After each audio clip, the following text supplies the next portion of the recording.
E o vídeo de hoje vai ser aquele vídeo de atualizações de leituras, então eu vou começar desde onde paramos. Então, se você não assistiu o último vídeo, que foi leitura de 2016, assista. Então eu vou começar desde 2016 até hoje, que hoje é dia 1º de fevereiro de 2017. Então vamos. Bom, o livro que eu li em abril foi Coraline, do Neil Gaiman. É um livro que eu sempre sonhei em ter, porque eu já tinha visto o filme e todo mundo falava que era legal o livro, e eu sempre gosto de ler o livro primeiro, é óbvio, né? Qual é o leitor que não gosta? Então eu pedi pro meu pai comprar e ele comprou, e foi um dos livros que eu mais amei em ganhar. Coraline, pra quem não conhece a história, é uma menina que vai morar com os pais dela em uma nova casa. E nisso, nessa nova mudança, ela quer explorar o local, mas os pais dela não têm tempo para poder brincar com ela, então ela vai brincar sozinha e ela acaba achando um portal para um outro mundo. Só que esse mundo é igual ao que ela se encontra com o pai, com a mãe. Só que a mãe desse novo mundo é um pouquinho estranha. Eu tenho até uma foto dela aqui, não sei se dá pra ver. A outra mãe. Então, a partir desse momento, ela diz: eu não vou deixar você ir embora, Coraline, você vai ser a minha filha. Só que ela quer arrancar os olhos da Coraline. Enfim, gente, não vou me estender aqui na história, que é bastante extensa. Mas valeu muito a pena a leitura, até pra você que gosta do filme. Ler a Coraline, do Neil Gaiman. E eu diria, basicamente, que é um Alice no País das Maravilhas, só que um pouquinho mais sombrio, sabe? Um pouquinho mais dark. Mas vale super a pena a leitura e eu super recomendo. O livro que eu li em maio foi Restos Humanos. Esse livro precisa de uma atenção só dele, mas vou fazer uma resenha curta aqui. A personagem principal... O que acontece com a personagem principal? É a Annabelle. A Annabelle mora sozinha. Ela tem uma mãe, só que a mãe mora em outra casa. E ela trabalha no departamento de polícia. Ela trabalha com os policiais e tal, mas ela só é uma analista criminal. Ela não participa dessas perícias, etc. Até que um momento ela sente um cheiro muito ruim vindo da vizinha. E quando ela vai descobrir o que é, a vizinha dela se encontra morta. E ela resolve levar esse caso pro trabalho dela. E lá ela descobre que não só a vizinha apareceu morta assim do nada, o corpo dela estava entrando em putrefação, e ela começa a descobrir que vários casos de pessoas que morrem em suas casas e ficam com o corpo apodrecendo por dias e dias e ninguém dá falta. Então ninguém quer dar ouvidos a Annabelle e ela começa a partir sozinha para esse mistério, né? Quem está matando essas pessoas? Eu quero fazer uma resenha só desse livro. Eu pretendo fazer, então não vou me estender muito aqui. Eu só posso dizer que ele é um tapa na cara da sociedade hoje em dia. Ele faz uma crítica em como somos conectados com rede social, etc. Todo mundo sabe a vida de todo mundo, mas ao mesmo tempo ninguém sabe o que realmente as pessoas estão sentindo. E como essas pessoas apareciam mortas assim, do nada, e ninguém sentia a falta delas. É uma crítica tamanha, fala sobre depressão, fala sobre esse relacionamento das pessoas hoje em dia que são bastante fúteis, sabe? É só um meio virtual e não um meio que as pessoas realmente querem saber como você está. Psicologicamente falando, os relacionamentos são frágeis. Então eu amei esse livro. Ele é criminalista, ele é policial, ele tem ação, ele não tem romance, mas ele vale super a pena ler, da escritora Elizabeth Haynes. Eu acho que se fala assim, eu fiz resenha no blog, então se você quiser ler a resenha escrita, eu vou deixar aqui linkado. O próximo livro que eu li também em maio de 2016 foi Azul é para Pesadelos. É um livro que eu descobri que era uma saga, escrito pela Laurie Faria Stollarz, eu acho que se fala assim o nome dela. Esse livro vai contar a história de uma menina que mora em um desses colégios americanos em que você tem que dormir lá. E ela divide o quarto com uma melhor amiga dela. Ela sempre teve uma vida meio esotérica, porque a avó dela era esotérica, gostava dessas coisas ocultas e misteriosas. Então, ela sempre teve essa intuição mais exalada, assim, sabe? Exaltada. Então ela percebe algumas coisas estranhas que estão para acontecer. Ela recebe uma mensagem muito esquisita e ela sempre sonha que alguém está a perseguindo. E segundo a avó dela, ela recebe um lírios, que é a flor da morte, e tudo começa a acontecer a partir daí. Que a amiga dela, a melhor amiga dela, começa a ser perseguida. E de repente ela some. Então o livro é um desses mistério, perseguição, só que bem colegial. Eu gostei desse livro, porque eu gosto desse negócio de bruxa. Não é de bruxa assim, mas é esoterismo. Por isso que o nome azul é para pesadelos, porque ela sempre tem pesadelos, e o pesadelo é meio que uma evidência que vai acontecer. Então imagina que horrível, você tem um pesadelo, você sonha, sabe que algo vai acontecer, mas não sabe o que pode acontecer. É o que acontece com a personagem principal, que é a Stacy. A Stacy sonha e não consegue concluir quem tá me perseguindo. Então o livro todo gira em torno de quem é a pessoa que tá. Ele é muito legal, eu descobri esse livro por aí na biblioteca também. Eu resolvi comprar. Em junho eu terminei de ler A Mediadora, que é uma saga que eu já falei aqui no canal, escrita pela Meg Cabot, a mesma escritora de O Diário da Princesa, que é super famoso. Minha amiga Ana sempre me falava dessa saga, e aí eu resolvi pegar todos os livros com ela e ler. E o último ela me deu, que se chama Crepúsculo, A Mediadora. Não, gente, tem nada a ver com o Crepúsculo da outra lá. Não, tem nada a ver com o da Stephanie. Vou resumindo aqui a história também, porque o vídeo é um pouco sobre minhas atualizações de leitura, mas eu também quero resumir, né? Poder instigá-los a ler os livros, né? Mas não é uma resenha extensa. A história vai contar a vida da Susannah Simons, que é uma adolescente, e como toda adolescente tem suas crises. Ela mora no Brooklyn, se eu não me engano, em Nova York, nos Estados Unidos, que é uma cidade super urbana, onde ela tem tudo que ela gosta, super badalada, grifes, etc. Que ela gosta de vestir bem também, a Susannah. E aí, a mãe dela, que é jornalista, se casa com um homem lá da Califórnia, e ela muda pra Califórnia. E a Califórnia é aquilo, praia, sol, nada a ver com a Susannah Simons.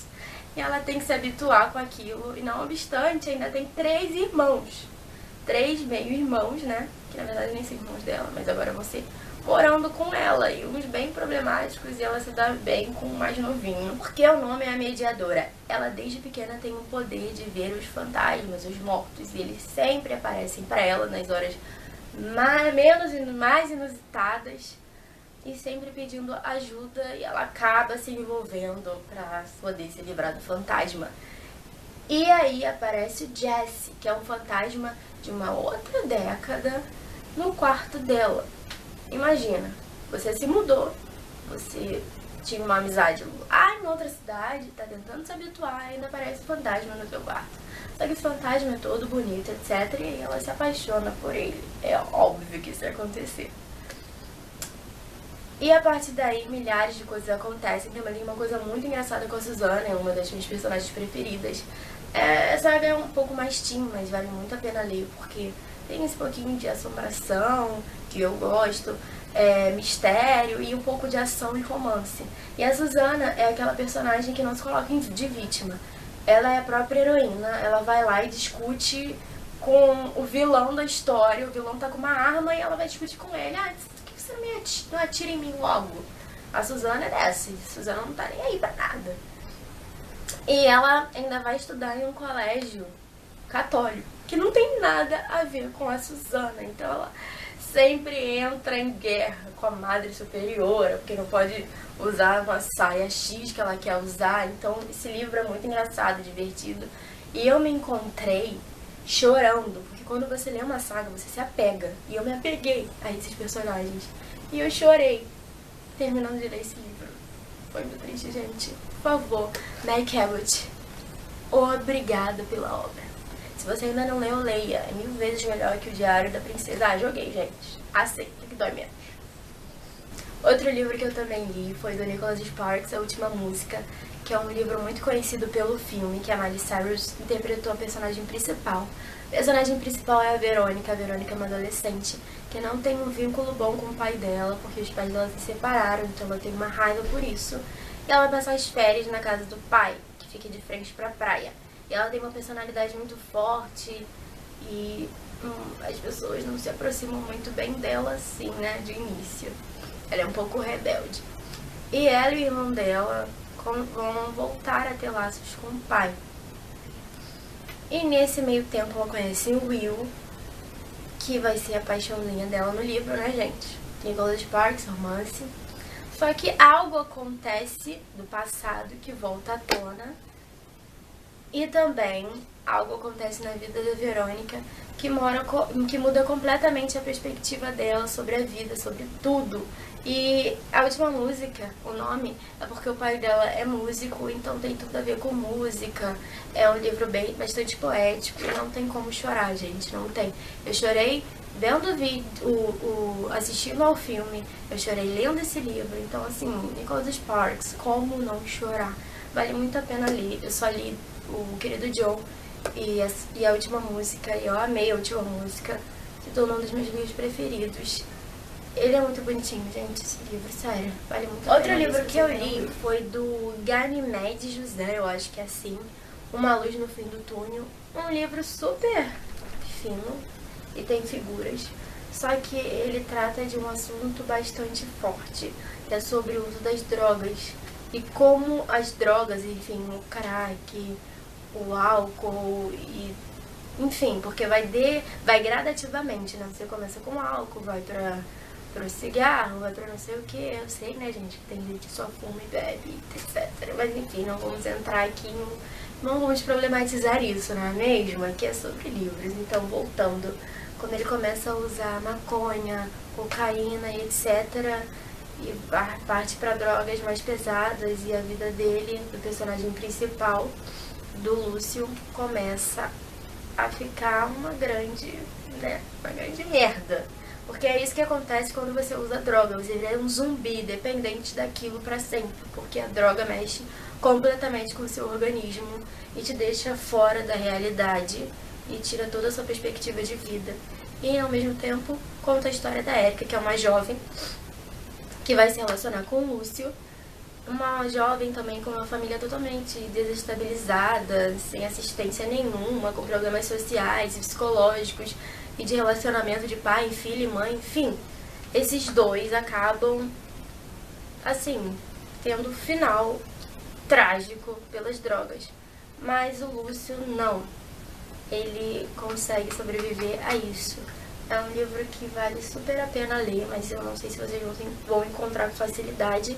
Mas não dando um spoiler, mas assim, a Erika acaba ficando grávida do Lúcio e tem uma cena muito triste e pesada, que é quando ela vai dar à luz ao filho. O filho, obviamente, porque ela continua usando as drogas na gravidez, nasce totalmente deformado e aquilo deixa totalmente totalmente perturbada com aquilo. E ela, quando ela vai contar pro Lúcio que o filho dela nasceu todo perturbado, ele tá no bar lá, bêbado, drogado, na sarjeta, ela é atropelada e morre na hora. Então é um livro super pesado, mas eu super indicaria pros professores, indicarem pros seus alunos, sabe? É um alerta aí ao uso das drogas, então tudo que levante a bandeira para não usar essas coisas vale super a pena. E é um livro super, super realista. Então eu adorei esse. Outro livro que eu li também foi A Vidente, da Hannah Hoyle, que é uma escritora super famosa por livros da literatura clássica. E esse livro vai contar a história da Chloe, que é uma jovem vidente. Todos os ancestrais dela também são videntes, a prima, a tia, a avó, a mãe. E ela tem a ajuda do primo dela, o primo Léo. E ela tem a visão de que uma criança herdeira de um trono está em perigo. Então ela imediatamente vai na hora do parto do filho, que ele vai ser o herdeiro, e troca esse bebê, que que será o herdeiro, pelo filho morto da irmã dela, que infelizmente a irmã dela faleceu e o filho também. Então todo mundo pensa que o filho morreu. Só que ela acaba criando esse filho escondido e o pai, obviamente, a mãe do bebê morreu, não sei se vocês estão entendendo. Tá lá, a família bonitinha da realeza, ele casou com uma pessoa X, teve o filho. O filho, ela viu que estava em perigo, então ela trocou, fez a troca. Tipo novela mexicana. E aí o pai fica viúvo e casa com uma outra mulher. Só que essa mulher é do mal. E a Chloe acaba descobrindo que essa mulher é que planejou tudo. E ela volta pra vida desse homem sem querer. Porque imagina, você perdeu a mulher, você perdeu o filho. E ele tá na sarjeta. E tem sempre pessoas perseguindo ele para matá-lo. Só que todas as pessoas foram comandadas a pedido da mulher dele, dessa mulher horrorosa nova dele, que quer tomar o trono, porque se ele morrer, quem vira a princesa, sei lá o que, é ela. Então, a Chloe resolve ajudar esse homem, mas acaba se envolvendo emocionalmente com ele. Eu subestimei muito esse livro, porque o início dele é muito lento. E eu não sou muito fã de livros clássicos, porque é aquilo, né, gente? O vocabulário é clássico, a maneira da narrativa é diferente. Mas eu adorei tanto esse livro. Ele tem um romance super, assim, mais adulto e não tem esses clichês em livro adolescente que a gente compra por aí, porque eu já tô cheia desses clichês, vou ser sincera pra vocês. E tem essa parte vidente, que é muito legal também do livro. E, é muito fofinho esse livro, sério. Eu super recomendo a leitura, é muito legal. E você também conhece um pouco sobre a Inglaterra naquela época, etc. E tem até aquela clássica história de vilão contra mocinho. E, é muito legal. Eu super, super, super recomendo a leitura desse livro. No final de 2016, eu finalmente li o Diário de Anne Frank. Minha irmã teve que ler esse livro pra escola, então eu falei, eu também quero ler. Aí eu peguei, emprestado com ela, esse livro é dela. E li, gente, eu acho que todo mundo conhece a história da Anne Frank, conta sobre a história do Holocausto, Hitler, etc.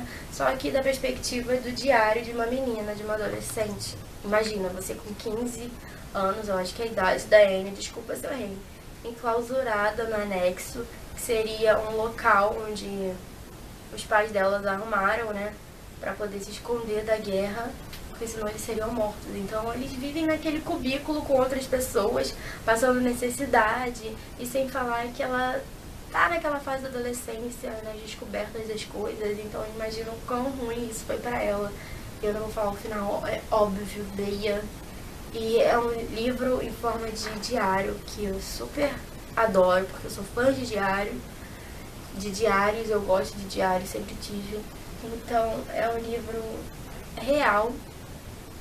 Então, poderia se dizer que é uma biografia da Anne Frank, apesar de que o pai dela, que é sobrevivente, ele não deixou algumas coisas transparecerem no livro, ele meio que censurou algumas coisas, né, pelo que eu ouvi dizer aí. Esse livro é super válido e super tocante, faz você perceber, faz você se questionar, né? Então, nessa onda de questionamento, outro livro que eu também li, Poliana, e Poliana Moça, não tá aqui comigo, eu peguei emprestado também, da amiga da minha mãe. Poliana, da Eleanor Porter, eu acho que se fala assim o nome dela, Eleanor Porter, vai contar a história da Poliana, que é uma criança que ela joga o jogo do contente. O que é o jogo do contente, Letícia? É você enxergar coisas boas nas coisas mais trágicas da sua vida. Sabe, fui atropelada, pelo menos eu não quebrei nenhum osso da minha perna, ou sobrevivi. É basicamente esse jogo que a Poliana joga. Só que, o que acontece com a Poliana? Ela é uma criança órfã que vai morar com a tia dela. E a tia dela é frígida, ela é rígida, e ela não tem o espírito da Poliana. Então essas duas personalidades entram em confronto aí.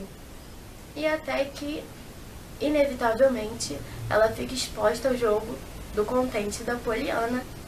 E a tia dela resolve perguntar: que jogo é esse? E ela começa a entrar no jogo. O jogo se deu início quando a Poliana ganhou, acho que era no orfanato. Eu não cheguei a fazer isso, mentira. Acho que era no orfanato em que ela pediu pro Papai Noel boneca, só que ela não encontrou uma boneca. Ela encontrou um par de muletas, então ela ficou super triste e uma pessoa virou pra ela e disse: olha, eu não me lembro se é o pai dela. Ai, gente, desculpa, é muita coisa na minha cabeça. E aí a pessoa disse: pelo menos você não vai precisar usar amuleto. Então a partir daí, a partir desse momento, ela começa a jogar o jogo do contente. Logo em seguida, eu li Poliana Moça, que é a continuação de Poliana, também da Eleanor. Então, só que eu achei interessante que Poliana Moça, o leitor vai se deparar com uma Poliana obviamente mais madura, porque ela tá passando pela fase da adolescência indo pra fase adulta, cheia de incertezas do que vai acontecer com ela na vida. Os pais dela acabam se mudando. Calma, gente, como assim pai se ela era órfã, né? Vai acontecer alguma coisa aí e a vida dela vai mudar. Acabam se mudando, entra em crise financeira e a Poliana, que não se esperava, porque já que ela era dona do jogo do contente, começa a ficar depressiva e triste. E todas as pessoas em volta percebem, porque uma descrição muito legal do livro da Poliana, que as pessoas falavam: Poliana é como antídoto para qualquer doente, porque bastasse ela entrar no local, a alegria que ela emanava iluminava todo mundo. Ela era como um prisma. Tudo quanto era pessoa triste refletia no prisma, só que ela só refletia coisa boa, sabe? Ela era como um prisma, ela iluminava o local. Então, a gente se depara com uma Poliana mais realista, etc. Só que no final de tudo, a Poliana volta a ser a nossa querida Poliana, amável e bondosa. Tem uma crítica na Inglaterra que esse livro é de uma escritora inglesa, é um clássico, acho que você já ouviu falar se você não leu. E tem pessoas que levaram Poliana como... alguns chamam, outros de: você está muito Poliana, você está agindo muito Poliana. Quando a pessoa quer enxergar coisa boa em qualquer tristeza, é como se a pessoa se acomodasse. Não, minha vida tá uma merda, mas pelo menos... Só que, gente, vamos parar de problematizar a questão da Poliana. Por que Poliana é um livro tão lindo? Porque Poliana simplesmente é um personagem que nos mostra bondade, que ela não só quer o bem pra ela, mas ela quer o bem para as outras pessoas também. Ela vive querendo adotar, encontrar uma família para um menino que ela acha na rua, ajudar uma moça que tá acamada a viver a vida novamente, só que de um jeito que só a Poliana consegue, entendeu? Então isso é muito legal, eu amei esse livro, sério, todos deveriam ler Poliana. E a Poliana é esse personagem altruísta que tá faltando hoje em dia, né? Na nossa sociedade, as pessoas só olham pro próprio umbigo ao invés de olhar pro seu próximo. As pessoas acham que pra conseguir o sucesso, você tem que olhar pra você tem que ser singular, mas não é assim. Todos nós precisamos do próximo. Eu preciso de você precisa da outra pessoa, a outra pessoa precisa de mim. É um ciclo, então se nós não nos ajudarmos, ninguém vai pra frente. Então Poliana passa essa áurea de bondade, ela é como Buda, gente, a Poliana. Porque aquela menina só faz bem e ela não pede nada em troca. É como se ela fizesse o bem e recebesse a bondade, porque eu acredito muito nessas coisas. Se você dá, você vai receber em triplo. Então a Poliana só recebia coisa boa, gente. Eu super recomendo esse livro. Ai, só de falar nele eu fico Poliana. Tanto que esse livro é super famoso. Tem várias crianças nasceram nessa época do livro se chamando Poliana, e vários cafés, esses negócios de chá, etc., ganharam o nome de Poliana por causa do livro. E o último livro que eu li recentemente, agora em 2017, não li nenhum livro em janeiro, mas eu acabei essa leitura hoje, que é 1 de fevereiro de 2017, não sei quando esse vídeo vai pro ar, mas enfim, foi do Augusto Cury, Nunca Desista dos Seus Sonhos. Vale ressaltar que eu sempre tive preconceito com livros de autoajuda, porque eu achava, ai, bobeira, ai, que ridículo. Só que é aquilo, né, gente? Você amadurece e abre sua cabeça. Se você não progredir, você não tá fazendo a coisa certa, não é mesmo? Pois é. Então eu abri essa chance para poder ler um livro do Augusto Cury, que é uma pessoa fantástica. Ele é um médico, psiquiatra e escritor. E nesse livro Ele vai falar sobre os sonhos, a importância de não desistir, de perseguir os nossos sonhos. Ele vai nos dar 3 personalidades super conhecidas, eu não vou falar o nome, vocês vão ter que ler esse livro, procura aí pra ler. E ele não vai dar o nome já no instante. Ele vai descrever a história da pessoa e os fracassos dela, ou como ela usou o gás para aquilo, para a vida dela, era correr atrás dos sonhos, sabe? Tem o vendedor dos sonhos, tem outra pessoa que queria ser presidente, mas nunca conseguia, fracassou diversas vezes. E a importância de você segurar nos seus sonhos e percorrer a vida. Gente, esse livro é maravilhoso.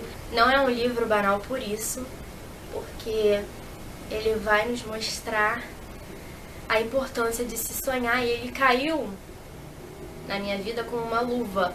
É um daqueles livros motivadores. Enfim, gente, eu me apaixonei por esse livro.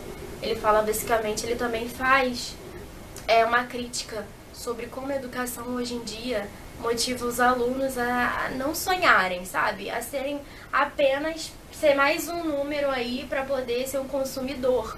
Ter um emprego estável, mas não uma perspectiva de vida, em alcançar o sonho, porque quando você cresce parece que todos os seus sonhos são devastados e você se depara com a realidade e fala, não, agora eu vou ter que arrumar um emprego, agora eu vou ter que esquecer que eu queria ser, sei lá, astronauta.